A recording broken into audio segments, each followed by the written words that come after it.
ವಂದೇ ಸಚ್ಚಿನ್ಮಯಾನಂದಂ ದೇಶಿಕಂ ಯತಿರೂಪಿಣಂ ತತ್ವಜ್ಞಾನೋಪದೇಷ್ಟಾರಂ ಕಾಶ್ಯೋತ್ತರ ನಿವಾಸಿನಂ.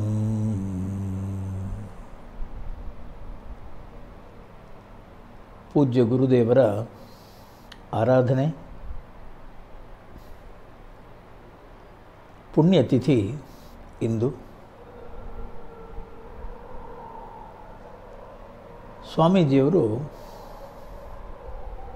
ಗೀತಾಜ್ಞಾನ ಯಜ್ಞ ಮಾಡುವಾಗ ಎಷ್ಟೋ ಸಲ ಅವರು ಹೇಳಿದ್ದುಂಟು, there was a mass demand and here I am. ಸಮಷ್ಟಿ ಪ್ರಾರಬ್ಧ ಅನ್ನುವಂಥದ್ದು ಮಹಾಜನಗಳಿಗೆ ಎಲ್ಲರಿಗೆ ಅರ್ಥವಾಗುವ ಹಾಗೆ ಭಗವದ್ಗೀತೆಯನ್ನು ಉಪದೇಶಿಸುವಂಥವರು ಬೇಕಿತ್ತು ಅನ್ನುವ ರೀತಿಯ ಒಂದು ಪ್ರಾರ್ಥನೆ ಇತ್ತು. ನಮ್ಮಗಳಿಗೆ ನಮ್ಮ ಮನಸ್ಸಿಗೆ ಅರ್ಥವಾಗುವ ಹಾಗೆ ಶಾಸ್ತ್ರವನ್ನು ಹೇಳೋರೊಬ್ಬರ ಅವಶ್ಯಕತೆ ಇತ್ತು ಅನ್ನುವಂಥದ್ದು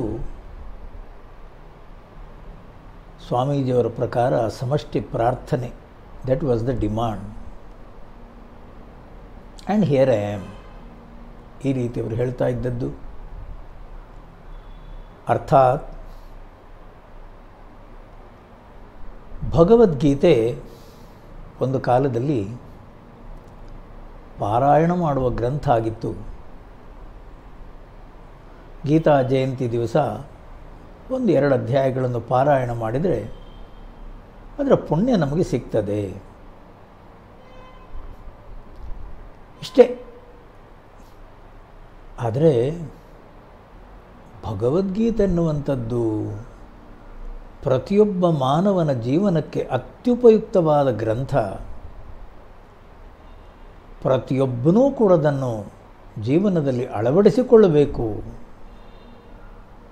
ಅನ್ನುವಂಥದ್ದನ್ನು ಸ್ಪಷ್ಟವಾದ ರೀತಿಯಲ್ಲಿ ತಿಳಿಸಿಕೊಟ್ಟವರು ಸ್ವಾಮಿ ಚಿನ್ಮಯಾನಂದರು.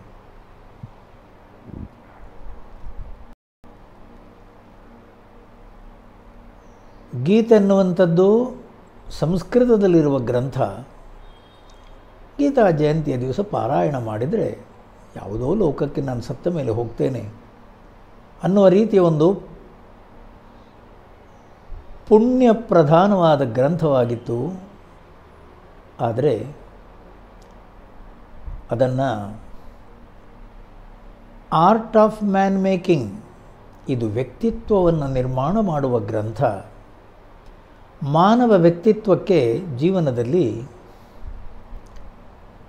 ಬಾಳ್ಕೆಯಲ್ಲಿ 108 ತೊಡಕು ತಿಣಕುಗಳುಂಟು, ಕೇಳಿಕೆ ಮಾಣಿಕೆಗಳಿಗವು ಜಗ್ಗವೊಂದಿನಿಸುಂ, ಗೋಳ್ ಕರೆದರೇನು ಫಲ ಗುದ್ದಾಡಲೇನು ಫಲ, ಪಲ್ಕಿರಿದು ತಾಳಿಕೊಳ್ಳೋ ಮಂಕುತಿಮ್ಮ.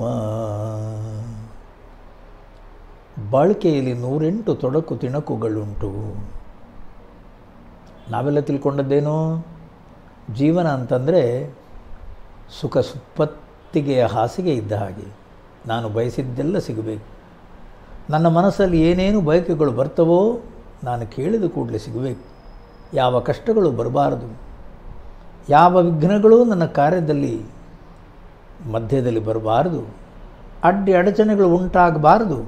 ಆ ರೀತಿ ನನ್ನನ್ನು ಆಶೀರ್ವದಿಸು ಅಲ್ವಾ? ನಾವು ಬೆಳಿಗ್ಗೆ ಎದ್ದು ಪ್ರಾರ್ಥನೆ ಮಾಡುವಂಥ ರೀತಿ, ಶುಕ್ಲಾಂಬರಧರಂ ವಿಷ್ಣುಂ ಶಶಿವರ್ಣಂ ಚತುರ್ಭುಜಂ ಪ್ರಸನ್ನವದನಂ ಧ್ಯಾಯೇತ್. ಪ್ರಸನ್ನವದನಂ ಧ್ಯಾಯೇತ್ ಯಾತಕ್ಕೆ? ಸರ್ವವಿಘ್ನೋಪಶಾಂತಯೇ. ಯಾವ ವಿಘ್ನಗಳು ನನ್ನ ಕೆಲಸದಲ್ಲಿ ಬರಬಾರದು. ಸ್ವಾಮೀಜಿ ತಲೆಮುಟ್ಟಿ ಆಶೀರ್ವಾದ ಮಾಡಿ ನನ್ನ ಕೆಲಸಗಳೆಲ್ಲ ಯಶಸ್ವಿಯಾಗಿ ನಡೆಯಬೇಕು. ಆದರೆ ಹೊರ ಜಗತ್ತನ್ನುವಂಥದ್ದೇನುಂಟು, ಬದುಕು ಜಟಕಾ ಬಂಡಿ, ವಿಧಿ ಅದರ ಸಾಹೇಬ, ಕುದುರೆ ನೀನ್ ಅವನು ಪೇಳ್ದಂತೆ ಪಯಣಿಗರು. ಮದುವೆಗೋ ಮಸಣಕೋ ಹೋಗೆಂದ ಕಡೆಗೋಡು ಪದಕುಸಿಯವಿಹುದು ಮಂಕುತಿಮ್ಮ. ಬದುಕೊಂದು ಕದನ. ಪ್ರತಿಯೊಬ್ಬ ಮನುಷ್ಯನಿಗೂ ಕೂಡ ಬದುಕನ್ನುವಂಥದ್ದೊಂದು ಧರ್ಮಕ್ಷೇತ್ರ, ಕುರುಕ್ಷೇತ್ರ, ಅದೊಂದು ಕದನ. ಅದರಲ್ಲಿ ಏರು ತಗ್ಗುಗಳು ಬರ್ತವೆ, ಸುಖ ದುಃಖಗಳು ಇರ್ತವೆ. ಕಷ್ಟಗಳು ಬರಬಾರ್ದು ನನಗನ್ನುವಂಥ ರೀತಿಯಲ್ಲಿ ನಾವು ಬಯಸುವಂಥದ್ದೇ ತಪ್ಪು. ಭಗವದ್ಗೀತೆ ಎನ್ನುವ ಗ್ರಂಥವನ್ನು ವ್ಯಾಸ ಮಹರ್ಷಿಗಳು ಉಪದೇಶಿಸಿದ್ದು ಅರ್ಜುನ ಕೃಷ್ಣ, ಪರಮಾತ್ಮ ಕೃಷ್ಣ ಹಾಗೂ ಅರ್ಜುನರ ಸಂವಾದ ರೂಪದಲ್ಲಿ ಭಗವದ್ಗೀತೆಯನ್ನು ನಮಗೆ ಕೊಟ್ಟಿದ್ದಾರೆ ವ್ಯಾಸ ಮಹರ್ಷಿಗಳು. ಅದರ ಅರ್ಥ ಏನಾಯಿತು? ಬದುಕೊಂದು ಕದನ. ಪ್ರತಿ ನಿಮಿಷವೂ ನಮಗೆ ಜೀವನದಲ್ಲಿ ಏರು ತಗ್ಗುಗಳ, ಲಾಭ ನಷ್ಟಗಳ, ನಿಂದ ಸ್ತುತಿಗಳ, ದ್ವಂದ್ವ ತಾಪತ್ರಯಗಳ ಜೀವನ ಇದು. ಅಂಥ ಬದುಕಿನ ಯಾತ್ರೆಯಲ್ಲಿ ಸದಾ ಸರ್ವದಾ ಸಿದ್ಧನಿರು. ಮನಸ್ಸನ್ನು ಪ್ರಶಾಂತವಾಗಿಟ್ಟುಕೊಂಡು ಎಲ್ಲ ಎಡರು ತೊಡರುಗಳ ಮಧ್ಯೆ, ಏರು ತಗ್ಗುಗಳ ಮಧ್ಯೆ ಕ್ಲೈಬ್ಯಮ್ಮಾಸ್ಮಗಮಃ ಪಾರ್ಥ, ನಾನು ಹೆದರಿ ಓಡ್ತೇನೆ ಅನ್ನುವಂಥದ್ದನ್ನು ಬಿಟ್ಟುಬಿಡು. ಧೈರ್ಯದಲ್ಲಿ ಎದುರಿಸ್ತೇನೆ, ಜೀವನವನ್ನು ಎದುರಿಸ್ತೇನೆ ಎನ್ನುವಂತಹ ಆ ಮನಸ್ಸಿನ ಸಾಮರ್ಥ್ಯ ಅನ್ನುವಂಥದ್ದು ಬರಲಿ. ಮನಸ್ಸು ಯಾವತ್ತೂ ಕೂಡ ಸಮಸ್ಯೆ ಅನ್ನುವಂಥದ್ದು ಬಂದಾಗ ಪಲಾಯನ ಮಾಡುವಂಥ ಮನಸ್ಸು, ತಪ್ಪಿಸಿಕೊಳ್ಳುವಂಥ ಮನಸ್ಸು. ಯಾಕೆ ಗಲಾಟೆ? ಯಾತಕ್ಕೆ? ಸುಮ್ಮನೆ ಏನಕ್ಕಾದರೂ ಈ ಜೀವನ, ಅದಕ್ಕಿಂತ ತಪ್ಪಿಸ್ಕೊಂಡು ಹೋಗೋಣ ಅನ್ನುವ ರೀತಿಯಲ್ಲಿ ಎಲ್ಲರೂ ನಾವು ಬಯಸೋದು. ಆದರೆ ಸ್ವಾಮೀಜಿಯವರು ಗೀತಾಜ್ಞಾನ ಯಜ್ಞ ಅನ್ನುವ ರೀತಿಯಲ್ಲಿ ಸಾವಿರಾರು ಜನಗಳನ್ನು ತಮ್ಮ ಮುಂದಿಟ್ಟುಕೊಂಡು, ಅಪ್ಪ, ಹೊರ ಜಗತ್ತನ್ನುವಂಥದ್ದೇನುಂಟು, ನಾವು ಬದುಕುವಂತಹ ಕ್ಷೇತ್ರ, ಏರು ತಗ್ಗುಗಳು ನೂರಾರು, ಸುಖ ದುಃಖಗಳು ಹಲವಾರು, ಅವೆಲ್ಲವನ್ನು ಮೆಟ್ಟಿ ನಾವು ಬದುಕಬೇಕು. ಇದು ಭಗವಂತ ಅರ್ಜುನನನ್ನು ನಿಮಿತ್ತ ಮಾಡಿಕೊಂಡು ನಮಗೆಲ್ಲ ಕೊಟ್ಟಂತಹ ಉಪದೇಶ. ಪ್ರತಿಯೊಬ್ಬರೂ ನಾವು ಗೀತೆಯನ್ನು ಪ್ರತಿ ದಿವಸವೂ, ಪ್ರತಿ ನಿಮಿಷವೂ, ಪ್ರತಿ ಕ್ಷಣವೂ ಕೂಡ ಜೀವನದಲ್ಲಿ ಅಳವಡಿಸಿಕೊಂಡು ನಗು ನಗುತ್ತಾ ಬಾಳ್ತೆರಳು. ಆಲೋಚನೆ ಮಾಡಿ. ಗೀತಾಜ್ಞಾನಯಜ್ಞ ಪ್ರಚಾರಕಾಯ ನಮಃ. ಅವರ ಅಷ್ಟೋತ್ತರ ಶತನಾಮಾವಳಿಯಲ್ಲಿ ಭಗವದ್ಗೀತೆಯನ್ನೇ ಅಲ್ಲಿ ಕೃಷ್ಣ ಭಗವಂತ ಆ ಅರ್ಜುನನಿಗೆ ಯಾವ ರೀತಿಯಲ್ಲಿ ಉಪದೇಶ ಕೊಟ್ಟಿದ್ದಾನೋ ಆ ಉಪದೇಶವು ನಮಗೆ ಪ್ರತಿಯೊಬ್ಬರಿಗೂ ಕೂಡ, ನಮಗೆಲ್ಲರಿಗೂ ದಾರಿದೀಪವಾಗಬೇಕು. ಭಗವದ್ಗೀತೆ ಅನ್ನುವಂಥ ರೀತಿಯಲ್ಲಿ ಅದನ್ನು ಓದಬೇಕು ನಾವು. ಏರು ತಗ್ಗುಗಳ ಮಧ್ಯೆ, ಸುಖ ದುಃಖಗಳ ಮಧ್ಯೆ ನಮಗೆ ದಾರಿದೀಪ ಅದು ಒಂದೇ. ದಿನನಿತ್ಯವೂ ಗೇಯಂ ಗೀತಾ ನಾಮ ಸಹಸ್ರಂ ಧ್ಯೇಯಂ ಶ್ರೀಪತಿ ರೂಪಮಜಸ್ರಂ. ಭಗವದ್ಗೀತೆಯನ್ನು ಪಾರಾಯಣ ಮಾಡು.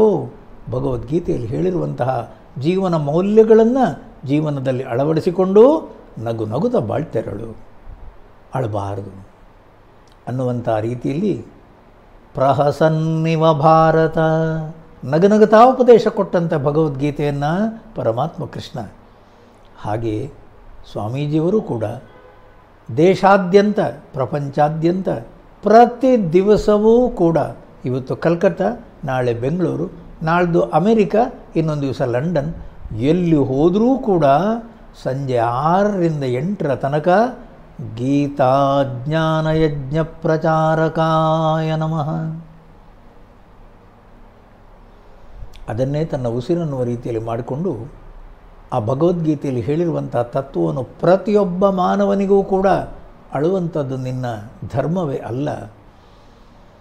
ಅಳುವಂಥದ್ದನ್ನುವಂಥದ್ದು ಮಾನವನ ಮನಸ್ಸಿನ ಒಂದು ಹೀನ ಗುಣ, ಮನಸ್ಸಿನ ದೌರ್ಬಲ್ಯ. ನಗುವಂಥದ್ದೇನುಂಟು ಅದು ನಿನ್ನ ನಿಜವಾದಂತಹ ಸಾಮರ್ಥ್ಯ. ನಗು ನಗುತ್ತಾ ಬಾಳ್ತೆರಳು. ಏರು ತಗ್ಗುಗಳ ಜಗತ್ತಿದು. ದೌರ್ಬಲ್ಯಗಳನ್ನುವಂಥದ್ದು ನೂರಾರು, ಅಡೆತಡೆಗಳು ನೂರಾರು. ಹೊರ ಜಗತ್ತನ್ನುವಂಥದ್ದೇನುಂಟು ನಮಗೆ ಬೇಕಾದ ಹಾಗೆ ರೆಡ್ ಕಾರ್ಪೆಟ್ ಹಾಕಿ ಬನ್ನಿ ಸ್ವಾಮಿ ಈ ಕಡೆ ಅಂತೇಳಿ ಕರೆಯೋರು ಯಾರಿಲ್ಲ. ಕಲ್ಲು ಮುಳ್ಳುಗಳ ದಾರಿ, ಎಷ್ಟು ಕಷ್ಟಗಳ ದಾರಿ. ನಾನು ಬಯಸಿದಂತೆ ದಿನದಂತೆ ದಿನವಿಲ್ಲ, ಕ್ಷಣದಂತೆ ಕ್ಷಣವಿಲ್ಲ, ದಿನ ದಿನವು ಕ್ಷಣ ಕ್ಷಣವು ನವನವ್ಯ ಸೃಷ್ಟಿ. ನಾನು ಬಯಸಿದಂತೆ ಒಂದೂ ಆಗಲ್ಲ ಸ್ವಾಮಿ. ನಾನು ಬಯಸಿದ ಹಾಗೆ ಘಟನೆಗಳು ಒಂದು ನಡೆಯಲ್ಲ. ಅಂಥ ವಿಷಮ ಪರಿಸ್ಥಿತಿ, ವಿಷಮ ಜಗತ್ತಲ್ಲಿ ನಾನು ನಗನಗುತ್ತಾ ಬಾಳಬೇಕು ಅಂತಂದರೆ ಸ್ವಾಮೀಜಿ ಹೇಗೆ ಸ್ವಾಮೀಜಿ? ಅದೇ ಸ್ವಾಮೀಜಿ ಕೊಟ್ಟಿರುವಂತಹ ಉಪದೇಶ. ಏರು ತಗ್ಗುಗಳ ಮಧ್ಯೆ, ಸುಖ ದುಃಖಗಳ ಮಧ್ಯೆ, ಲಾಭ ನಷ್ಟಗಳ ಮಧ್ಯೆ ಸಮತ್ವಂ ಯೋಗ ಉಚ್ಯತೆ. ಎಷ್ಟೋ ಜನ ಮನೆಯಿಂದ ಹೊರಗೆ ಹೋದರೆ ತಾನೇ ಕಷ್ಟಗಳು ಬರುವುದು, ಮನೆಯಿಂದ ಹೊರಗೆ ಹೋದರೆ ತಾನೇ ಎಲ್ಲ ಏರು ತಗ್ಗುಗಳ ಗಲಾಟಾರ.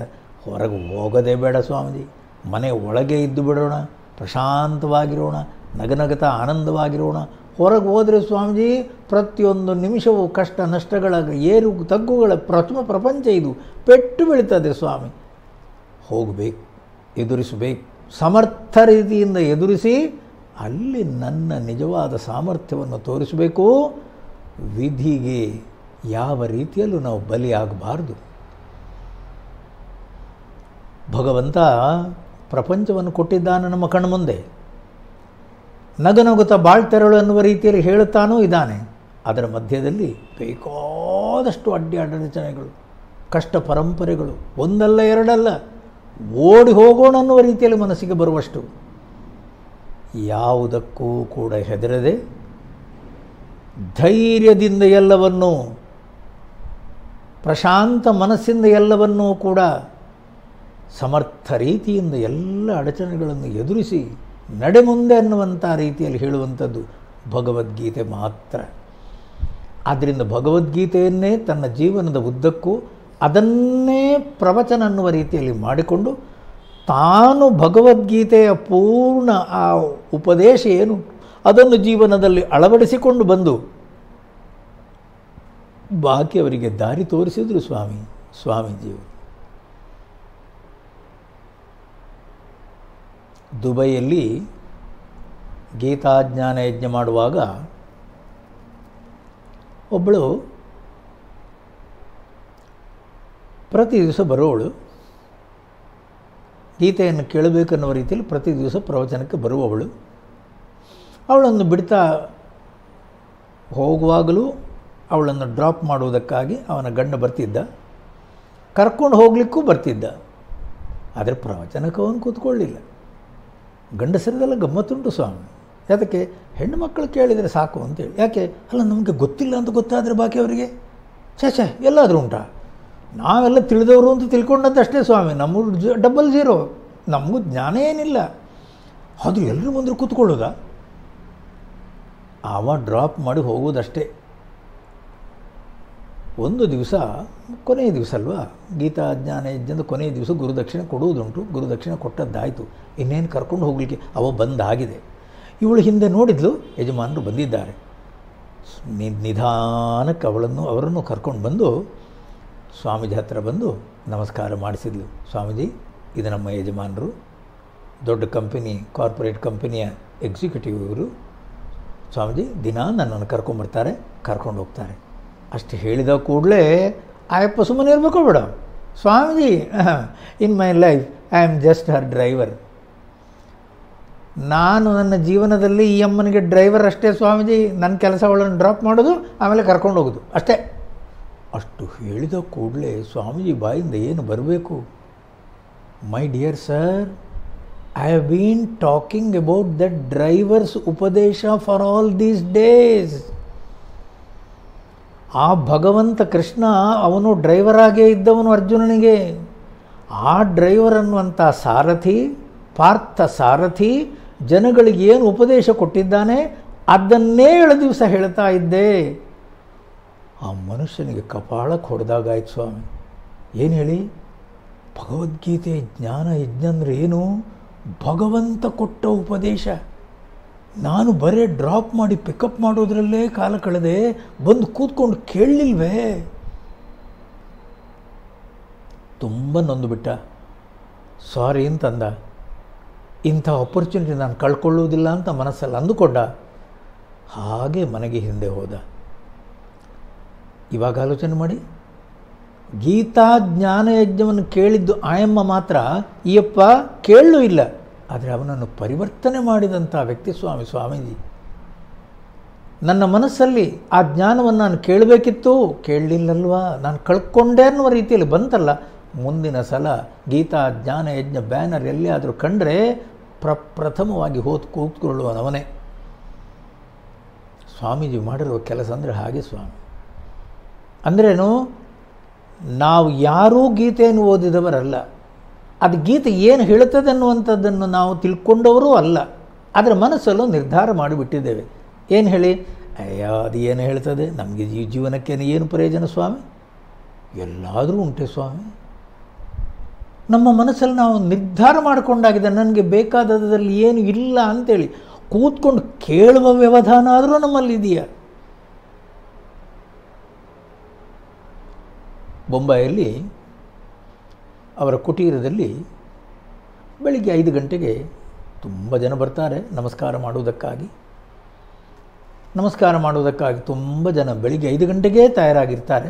ಸ್ವಾಮೀಜಿ ಮಾತ್ರ 4 ಗಂಟೆಗೆ ರೆಡಿ.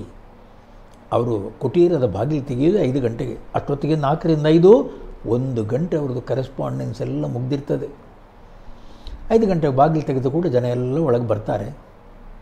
ಒಬ್ಬೊಬ್ಬರು ಅಂತಾರೆ, ಏನೇನೋ ಮಾತಾಡ್ತಿರ್ತಾರೆ. ಒಬ್ಬಮ್ಮ ಸುಮ್ಮನೆ ಆದರೂ, ಸ್ವಾಮೀಜಿ ನೆಕ್ಸ್ಟ್ ಯಜ್ಞ ನಿಮ್ಮದೆಲ್ಲಿ, ಎಲ್ಲಿಗೆ ನೀವು ಹೋಗ್ತಾ ಇರೋದು ಅಂತ ಕೇಳಿದ್ವಿ. ಸ್ವಾಮೀಜಿಯವರು ಕೊಟ್ಟ ಉತ್ತರವನ್ನು ನೋಡಬೇಕು ನೀವು. ಅಮ್ಮ, ನಾನು ಜೀವನದಲ್ಲಿ ಎಲ್ಲೂ ಪ್ರಯಾಣವೇ ಮಾಡಿಲ್ವೇ. ಅದು ಸರಿ, ನಿನ್ನೆ ನನ್ನ ಮುಂದೆ ಪೂನಾ ಇತ್ತು, ಇವತ್ತು ಬಾಂಬೆ ಇದೆ, ನಾಳೆ ಇಷ್ಟೊತ್ತಿಗೆ ನಾನು ಕಲ್ಕತ್ತಾದಲ್ಲಿ ಇರ್ತೇನೆ. ಅಂದರೆ ಕಲ್ಕತ್ತಾ, ಬಾಂಬೆ, ಪೂನಾ ನನ್ನ ಮುಂದೆ ಬರುತ್ತೆ ವಿನಃ ನಾನು ಎಲ್ಲೂ ಹೋಗಲಿಲ್ಲಮ್ಮ. ನೆಕ್ಸ್ಟ್ ಯಜ್ಞ ಎಲ್ಲಿ ಅಂದರೆ ನಾನೆಲ್ಲೂ ಹೋಗ್ತೇನೆ, ನಾನು ಎಲ್ಲೂ ಹೋಗಲ್ಲ. ಆಯಮ್ಮನಿಗೆ ಏನಾರು ಅರ್ಥ ಆಗುತ್ತಾ ಸ್ವಾಮಿ?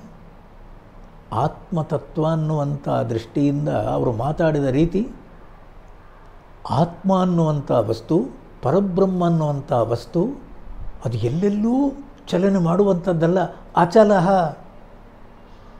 ಮತ್ತು ನಿನ್ನೆ ನೀವು ಪೂನಾಕ್ಕೆ ಹೋಗಿದ್ದೀರಲ್ಲ, ಪೂನಾ ನನ್ನ ಹತ್ರ ಬಂದದ್ದು.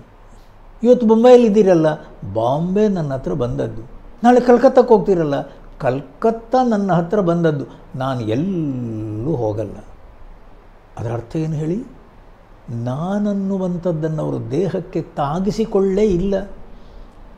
ನಾನನ್ನುವಂಥದ್ದು ದೇಹ, ಅದು ಪೂನಾಕ್ಕೆ ಹೋಯಿತು, ಅದು ಬೊಂಬಾಯಿಗೆ ಬಂತು, ನಾಳೆ ಕಲ್ಕತ್ತಕ್ಕೆ ಹೋಗ್ತದೆ, ಅಲ್ಲಿ ಗೀತಾಯಜ್ಞ ಮುಗಿಸ್ತದೆ, ಅಲ್ಲಿಂದ ಮತ್ತೆ ಇನ್ನೊಂದು ಕಡೆ ಎಲ್ಲೋ ಊರಿಗೆ ಹೋಗ್ತದೆ, ಅದು ಎಲ್ಲೆಲ್ಲೋ ಹೋಗ್ತದೆ. ನಾದು ಶರೀರ ಅನ್ನುವಂಥದ್ದು ಎಲ್ಲಿ ಬೇಕಾದ್ರೆ ಹೋಗಲಿ. ಅಚಲಃ ಸನಾತನಃ ಪ್ರಶಾಂತಃ ಕೂಟಸ್ಥಃ. ತನ್ನ ಸ್ವರೂಪದಲ್ಲಿ ನಿಂತವರು ಸ್ವಾಮಿ. ಬ್ರಹ್ಮನಿಷ್ಠಾಯ ನಮಃ ಅಂತಂತೇವೆ. ಆ ಬ್ರಹ್ಮಸ್ವರೂಪ ನಾನು, ಎಲ್ಲೆಲ್ಲೂ ಬೆಳಗುತ್ತಾ ಇರುವ ಆತ್ಮಸ್ವರೂಪ ನಾನನ್ನುವಂಥ ಆ ನಿಷ್ಠೆಯಲ್ಲಿದ್ದು, ನಿನ್ನೆ ಕಲ್ಕತ್ತಾ ಮತ್ತು ಯಾವ್ಯಾವುದೋ ಊರುಗಳು ನನ್ನ ಮುಂದೆ ಬರ್ತವೆ ಹೋಗ್ತವೆ, ನಾನು ಎಲ್ಲೆಲ್ಲೂ ಹೋಗುವವನಲ್ಲ. ಸಂಸ್ಕೃತದಲ್ಲೊಂದು ಶ್ಲೋಕ ಇದೆ, ಅಲ್ಲ ಸಂಸ್ಕೃತದಲ್ಲೊಂದು ಶಬ್ದ ಇದೆ, ಅನಿಕೇತನ ಅಂತೇಳಿ. ಅನಿಕೇತನ ಅಂದ್ರೇನು? ಮನೆ ಅನ್ನುವಂಥದ್ದು. ನಿಕೇತನ ಅಂದರೆ ಮನೆ, ನಿಕೇತನ ಅಂದರೆ ವಾಸಸ್ಥಾನ, ಮನೆ.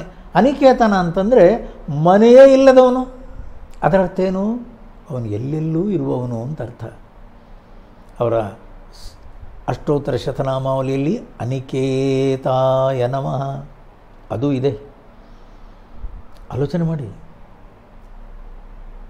ಹೊರ ಪ್ರಪಂಚದಲ್ಲಿ ಎಷ್ಟೆಷ್ಟು ಜನಗಳಿಗೆ ಉತ್ಸಾಹವರ್ಧಕಾಯ ನಮಃ, ಬಾಲವಿಹಾರದ ಮಕ್ಕಳಿಂದ ಹಿಡಿದು ಯುವಕೇಂದ್ರದ ಹುಡುಗರಿಂದ ಹಿಡಿದು ಸ್ಟಡಿ ಗ್ರೂಪ್ ಸೇವಕ್ಸು, ಸ್ಟಡಿ ಗ್ರೂಪ್ ಮೆಂಬರ್ಸ್ ಯಾರ್ಯಾರ ಹತ್ತಿರ ಬಂದರೂ ಕೂಡ ಒಂದು ಖುಷಿಯಲ್ಲಿ ಮಾತಾಡಿ, ಸಂತೋಷದಲ್ಲಿ ಅವರ ಬೆನ್ನು ತಟ್ಟಿ, ಎಲ್ಲಿ ತನಕ ಬಂದಿದ್ದೀಯಾ, ಯಾವ ಅಧ್ಯಾಯವನ್ನು ಇವಾಗ ಸ್ಟಡಿ ಗ್ರೂಪಲ್ಲಿ ನೀವು ಕಲಿತಾ ಇದ್ದೀರಾ, ಯಾವ ಕ್ಲಾಸಲ್ಲಿದ್ದೀಯಾ ನೀನು ಅನ್ನುವ ರೀತಿಯಲ್ಲಿ ಕೇಳ್ತಾ ಕೇಳ್ತಾ ಕೇಳ್ತಾ ಅವರಿಗೊಂದು ಉತ್ಸಾಹ ಕೊಡುವಂಥ ರೀತಿ ಸ್ವಾಮಿ. ಗೋ ಹೆಡ್, ಮುಂದೆ ಹೋಗು, ಕಲಿ, ಸಂತೋಷವಾಗಿ ಕಲ್ಕೊಂಡು ಆನಂದವಾದ ರೀತಿಯಲ್ಲಿ ಎಲ್ರಿಗೂ ಒಳ್ಳೆ ರೀತಿಯಲ್ಲಿ ಆದರ್ಶಪ್ರಾಯವಾಗಿ ಬೆಳಗುವ ಹಾಗೆ ಬೆಳಗು. ನೀನು ಜೀವನದಲ್ಲಿ ಮುಂದೆ ಬರಬೇಕು, ನಗನಗತಾ ಬದುಕಬೇಕು ಜೀವನದಲ್ಲಿ ಅನ್ನುವ ರೀತಿಯಲ್ಲಿ ಉತ್ಸಾಹವರ್ಧಕಾಯ ನಮಃ. ನಾವು ಬೆಂಗಳೂರಲ್ಲಿ ಭಜನ್ ಸಂಧ್ಯಾ ಅಂತ ಮಾಡ್ತಿದ್ದೆವು. ಆಲೋಚನೆ ಮಾಡಿ, MS ಸುಬ್ಬಲಕ್ಷ್ಮಿ ಸಂಗೀತ ಕೇಳುವವರು ಸ್ವಾಮೀಜಿ, ಭೀಮಸೇನ್ ಜೋಶಿ ಸಂಗೀತ ಕೇಳುವವರು ಸ್ವಾಮೀಜಿ, ಬೊಂಬಾಯಿಲೆಲ್ಲ ದೊಡ್ಡ ದೊಡ್ಡರೆಲ್ಲ ಹಾಡುವವರನ್ನು ಕೇಳುವವರು ಸ್ವಾಮೀಜಿ. ನಾವು ಭಜನ್ ಸಂಧ್ಯಾ ಅಂತ ಕರೆದ್ರೆ ಎಲ್ಲ ಕೆಲಸವನ್ನು ಬದಿಗೊತ್ತಿ ಇಲ್ಲಿ ಬರಬೇಕಾ ಸ್ವಾಮಿ? ನಾವು ಹಾಡುವಂಥದ್ದೇನು? ಹೇ ಮುರಳಿ ಶ್ರೀಧರ ರಾಧೇ ಕೃಷ್ಣ ರಾಧೇಶ್ಯಾಮ್ ಕೇಶವ ಮಾಧವ ಯಾದವ ನಂದನ ರಾಧೇ ಕೃಷ್ಣ. ಈ ಸಣ್ಣ ಕ್ಲಾಸಲ್ಲಿ ರೈಮ್ಸ್ ಹೇಳ್ತಾರಲ್ಲ, ಅಂಥದ್ದನ್ನು ಹೇಳೋರು ನಾವು ಹೇಳುವಾಗ ಯಾವ ರೀತಿ ಹೇಳೋದು, ನಾವು ಎಷ್ಟು ಕಷ್ಟಪಟ್ಟು ಏನು ದೊಡ್ಡದು ಹಾಡ್ತಿದ್ದೇವೆ ಅಂತ ನಾವು ಹಾಡೋದು. ಸ್ವಾಮೀಜಿಯವರು ಅಷ್ಟೇ ರೀತಿಯಲ್ಲಿ ನಮಗೆ ಪ್ರೋತ್ಸಾಹ ಕೊಟ್ಟು ಭಾಳ ಚಂದದಲ್ಲಿ ಹಾಡಿದ್ದೀರಿ ಅಂತ ನಮಗೆ ಬೆನ್ನು ತಟ್ಟಿ, ಮತ್ತೆ ನೆಕ್ಸ್ಟ್ ಭಜನ್ ಸಂಧ್ಯೆ ಯಾವಾಗ ಅಂತ ಕೇಳಿಕೊಂಡು ಮತ್ತೆ ಪ್ರಾಕ್ಟೀಸ್ ಮಾಡಿ, ಮತ್ತೆ ಭಜನೆ ಮಾಡಿ. ಅಂದ್ರೇನು, ಎಲ್ಲಿ ಒಳ್ಳೆಯ ವಿಚಾರ ಅನ್ನುವಂಥದ್ದುಂಟು. ನೀವು ಮಂತ್ರ ಹೇಳ್ತೀರೋ ಅಲ್ಲಿದ್ದಾರೆ, ಭಜನೆ ಹೇಳ್ತೀರೋ ಅಲ್ಲಿದ್ದಾರೆ ಅವರು. ಎಲ್ಲಿ ಮಕ್ಕಳು ಸಣ್ಣ ಸ್ವಾಮಿ 5 ವರ್ಷದ 7 ವರ್ಷದ 12 ವರ್ಷದ ಮಕ್ಕಳೆಲ್ಲ ಆ ಗುರುಸ್ತೋತ್ರ, ಗುರುಪಾದಕ ಸ್ತೋತ್ರ, ಆ ವಿದಿತಾಕಲ ಶಾಸ್ತ್ರ ಸುಧಾಜಲದೆ ಆ ಬಾಲಮಹೋತ್ಸವದಲ್ಲೆಲ್ಲ ಹೇಳುವಾಗ ಮಕ್ಕಳ ಜೊತೆಯಲ್ಲಿ ಒಂದು ಸ್ವಾಮಿ ಮಕ್ಕಳಾಗಿ ಆ ಉತ್ಸಾಹ ಕೊಡುವಂಥ ರೀತಿ ಇದೆಲ್ಲ, ಅವರ ಜೊತೆಗೆ ಸೇರಿಕೊಂಡು ಮಕ್ಕಳು ಯಾವತ್ತೂ ಮರೆಯುವ ಹಾಗಿಲ್ಲ. ಮಕ್ಕಳ ಜೊತೆ ಮಕ್ಕಳಾಗಿ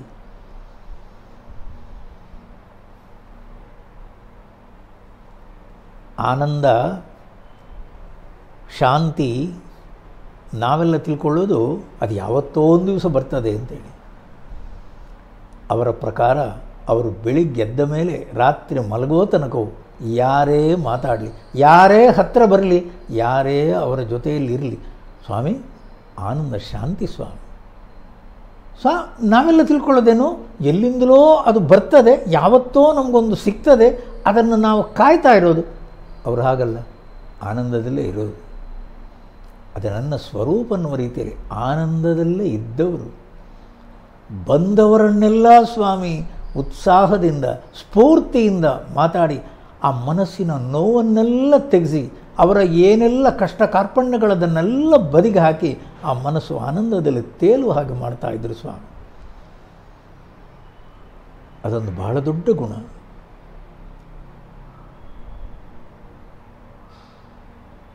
ಅನುಶಾಸನ ಪ್ರಿಯಾಯ ನಮಃ ಅಂತಂತೇವೆ. ಅನುಶಾಸನ ಅಂತಂದರೆ ಶಿಸ್ತು, ಕಾನೂನು. ಸ್ವಯಂ ಪ್ರೇರಿತವಾಗಿ ಶಿಸ್ತುಬದ್ಧವಾಗಿ ಬೆಳಿಗ್ಗೆ 3 ಗಂಟೆ ಆಯಿತು ಎದ್ದಾಯಿತು, 4 ಗಂಟೆ ಆಯಿತು ಸ್ನಾನ ಆಗಿ ಈ ಕಡೆ ಬಂದಾಯಿತು, 4 ಗಂಟೆಗೆ ಚಹಾ ರೆಡಿ ಇರಬೇಕು, 4 ಗಂಟೆಯಿಂದ 6ರ ತನಕ ಒಳ್ಳೆ ರೀತಿಯಲ್ಲಿ ಏನೇನು ಡಿಕ್ಟೇಷನ್ ಕೊಡುವುದುಂಟು, ತಾವಾಗಿ ಪತ್ರ ಬರೆಯುವುದುಂಟು. ಇದ್ದದ್ದೆಲ್ಲ ವೇದಾಂತ ಥ್ರೂ ಲೆಟರ್ಸ್ ಅಂತ ನಾವು ಕೇಳಿದ್ದೇವಲ್ಲ. ಯಾರ್ಯಾರು ಅವರವರ ಜೀವನದ ಎಲ್ಲ ನೋವು ಬೇನೆಗಳನ್ನು ಬರೆದು ಪರಿಹಾರವನ್ನು ಕೇಳಿದ್ದಾರೋ ಅವರಿಗೆಲ್ಲರಿಗೂ ಉತ್ತರ ಸ್ವಾಮಿ, ಎಲ್ರಿಗೂ ಉತ್ತರ 4ರಿಂದ 6. ಯಾತಕ್ಕೆ? ಈ ಬೆಳಿಗ್ಗೆ 4ರಿಂದ 6 ಇದೇ ಟೈಮ್ ಯಾರ್ಯಾರೂ ಇಲ್ಲದ ಸಂದರ್ಭ, ಯಾವ ಗಲಾಟೆಯೂ ಇಲ್ಲದ ಸಂದರ್ಭ, ಒಬ್ಬರು ಹತ್ತಿರ ಬಂದು ಡಿಸ್ಟರ್ಬ್ ಮಾಡೋರು ಯಾರಿಲ್ಲ. ಕೂತ್ಕೊಂಡು ಬರೆದ್ರು, ಎಲ್ರಿಗೂ ಉಪದೇಶ ಕೊಡುವಂಥ ರೀತಿ. ಆ ರೀತಿ ಸ್ವಾಮಿ ಎಲ್ರಿಗೂ ಉಪದೇಶವನ್ನು ಕೊಡುವಂಥ ರೀತಿಯಲ್ಲಿ ಪತ್ರವನ್ನು ಬರೆದು 7 ಗಂಟೆಯಿಂದ 8 ಗಂಟೆಗೆ ಮಾರ್ನಿಂಗ್ ಕ್ಲಾಸ್, ಬೆಳಿಗ್ಗಿನ ಪಾಠ, ಅದು ಪೂರ್ಣ ರೀತಿಯಲ್ಲಿ ಮುಗಿಯಿತು. ತಿಂಡಿಗೆ ಹೋದರು, ಬಂದರು, ಮತ್ತೆ ಡಿಕ್ಟೇಷನ್. ಸ್ವಾಮಿ ಸಮಯ ಅನ್ನುವಂಥದ್ದೇನುಂಟು, ಸಮಯ ಪ್ರಜ್ಞೆ 6:30 ಅಂದರೆ 6:30 ಗೀತಾ ಜ್ಞಾನ ಯಜ್ಞ ಆರಂಭ.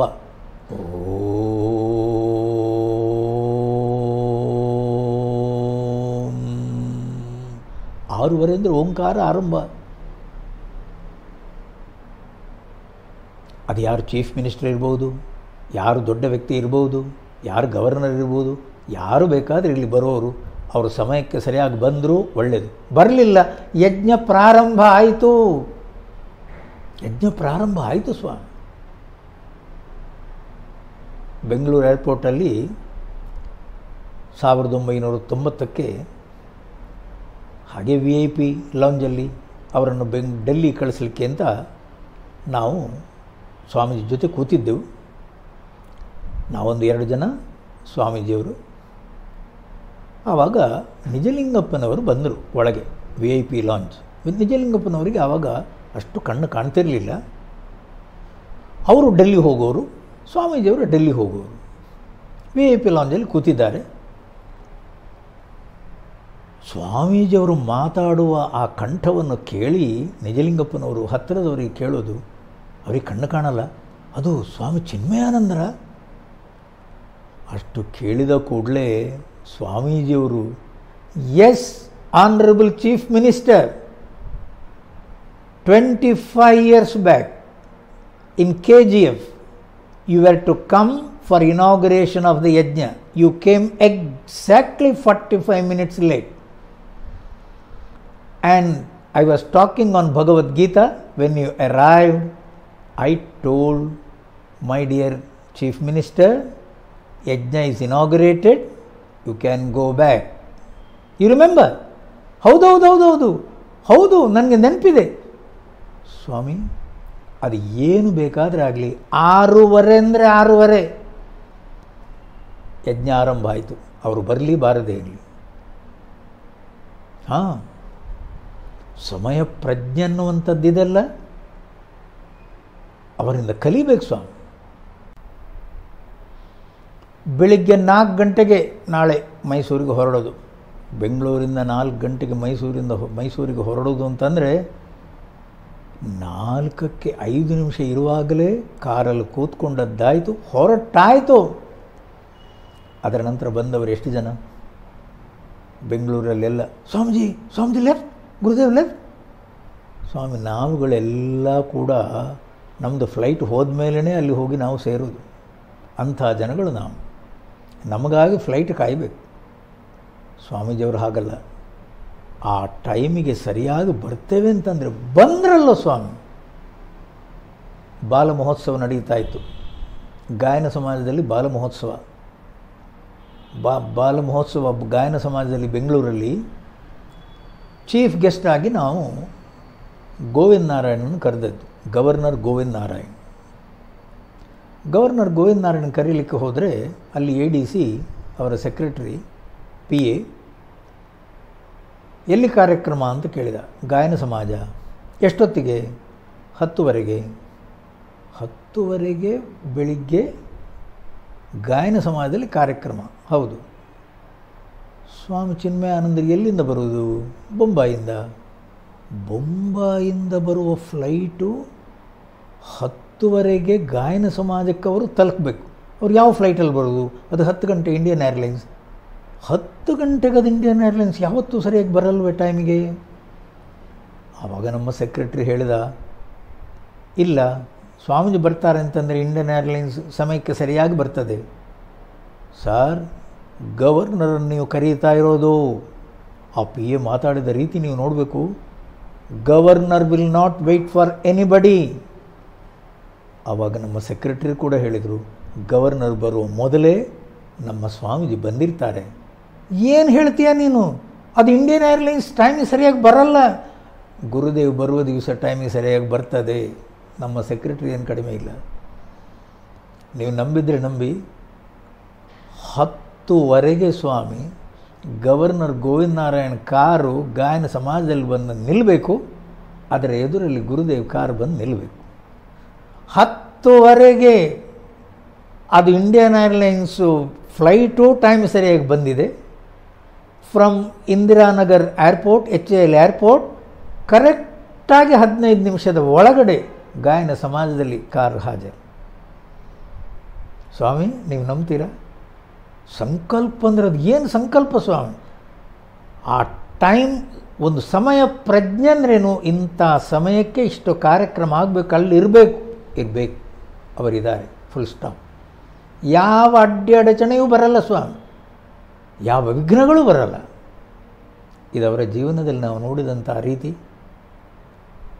ಅವರು ಜೀವನದಲ್ಲಿ ನಮಗೆ ಕಲಿಸಿಕೊಟ್ಟ ಪಾಠಗಳು. ಅಬ್ಬಬ್ಬಾ, ಮನಸ್ಸಲ್ಲೊಂದು ಸಂಕಲ್ಪ ಮಾಡಿದರೆ ಆ ಮನಸ್ಸಿನ ಸಂಕಲ್ಪ ಅನ್ನುವಂಥದ್ದು ಪೂರ್ತಿ ಆಗುವ ತನಕ ಆ ಜಪ, ಆ ಪೂರ್ಣ ರೀತಿಯ ತಪಸ್ಸು ಹಾಗೇ ನಡೀತಾ ಇರ್ತದೆ ಸ್ವಾಮಿ, ಹಾಗೇ ನಡೀತಾ ಇರ್ತದೆ. 1987ರಲ್ಲಿ ನಮ್ಮ ಇಂದಿರಾನಗರ ದೇವಸ್ಥಾನ, ದೀನಬಂಧು ದೇವಸ್ಥಾನ, ಅಲ್ಲಿ ಸ್ವಾಮೀಜಿಯವರಿಗೆ ತುಲಾಭಾರ. ಆ ತುಲಾಭಾರ ಕಾರ್ಯಕ್ರಮ ಏನುಂಟು, ಏಪ್ರಿಲ್ 18, 19 2 ದಿವಸ ಕಾರ್ಯಕ್ರಮ. 18 ಕುಂಭಾಭಿಷೇಕ, 19 ತುಲಾಭಾರ ಕಾರ್ಯಕ್ರಮ ನಡೆಯಬೇಕು. 1 ವರ್ಷದ ಹಿಂದೆ ಸಂಕಲ್ಪ ಎಲ್ಲ ನಡೆದಿದೆ, ನಡೀತಾ ಇದೆ. ಮಧ್ಯದಲ್ಲಿ ನಮಗೆ ಇಲ್ಲಿ ಒಂದಲ್ಲ ಒಂದು ವಿಘ್ನಗಳು, ಒಂದಲ್ಲ ಒಂದು ಏನೇನೋ ಸಮಸ್ಯೆಗಳು. ಅದರಲ್ಲಿ ನಮ್ಮ ಕರ್ನಾಟಕ ಚಿನ್ಮಯ ಸೇವಾ ಟ್ರಸ್ಟ್ ಒಬ್ಬ ಟ್ರಸ್ಟಿ ಸತ್ತು ಹೋದರು, ಭೂಪಾಳಂ ಶಂಕರ್. ಇನ್ನೊಬ್ಬರು ನಮ್ಮ ನಾಗಪ್ಪ, ತಿಪ್ಟೂರು ನಾಗಪ್ಪ, ಅವರು ಸತ್ತು ಹೋದರು. ಇನ್ನೇನು 1 ತಿಂಗಳಿದೆ ಸ್ವಾಮಿ, ನಮ್ಮ ತುಲಾಭಾರಕ್ಕೆ 1 ತಿಂಗಳಿದೆ ಅಂತನ್ನುವಾಗ ಇಡೀ ನಮ್ಮ ಕಮಿಟಿಗೆ ಚೇರ್ಮ್ಯಾನ್ ಅನ್ನುವ ರೀತಿಯಲ್ಲಿ ಇದ್ದವರು PC ಮಲ್ಪಾನಿ ಕಾಶಿಗೆ ಹೋದವರು ಸ್ವಾಮಿ, ಅವ್ರಿಗೆ ಹೋಗ್ಬಿಟ್ರು. 3 ಟ್ರಸ್ಟಿಗಳು ಹೋಗ್ಬಿಟ್ರು ಸ್ವಾಮಿ. ಇನ್ನೇನು ಗುರುದೇವ್ ಬಂದರು. ಇನ್ನೇನು 1 ವಾರದಲ್ಲಿ ತುಲಾಭಾರ ಆರಂಭ. ಗುರುದೇವಿಗೆ ಹೇಳಿದೆ, ಸ್ವಾಮೀಜಿ 1 ವರ್ಷದಲ್ಲಿ 3 ಟ್ರಸ್ಟಿಗಳನ್ನು ಕಳ್ಕೊಂಡೆ, ವಿಘ್ನಗಳು ಹಲವಾರು, ತುಲಾಭಾರ ನಡೆಯಬೇಕು. ಇವಾಗ ನನಗೂ ಆರೋಗ್ಯ ಅಷ್ಟಿಲ್ಲ. ಈ ಯಮ ಅನ್ನುವಂಥವನು ಯಾವ ರೀತಿಯಲ್ಲಿ ಲೈನಲ್ಲಿ ಬಂದಿದ್ದಾನೋ ಗೊತ್ತಿಲ್ಲ. ಒಂದೊಂದೇ ಟ್ರಸ್ಟಿಗಳು ಹೋದರು. ಏನು ಸ್ವಾಮೀಜಿ ಇದು ನಡೀತಾ ಇರೋದು? What now I have come, nothing will happen, nobody will die. ನಾನು ಬಂದಾಯಿತು. ಯಮ ಅನ್ನುವಂಥವನು ಎಲ್ಲಿ ಬೇಕಾದ್ರೂ ಹೋಗಲಿ, ಅವನ ಪಾಡಿಗೆ ಅವನು ಹೋಗಲಿ, ಇನ್ನೇನಾಗಲ್ಲ, ಕಾರ್ಯಕ್ರಮ ಎಲ್ಲ ಸರಿಯಾಗಿ ನಡೀತದೆ, ಸುಮ್ಮನಿರು.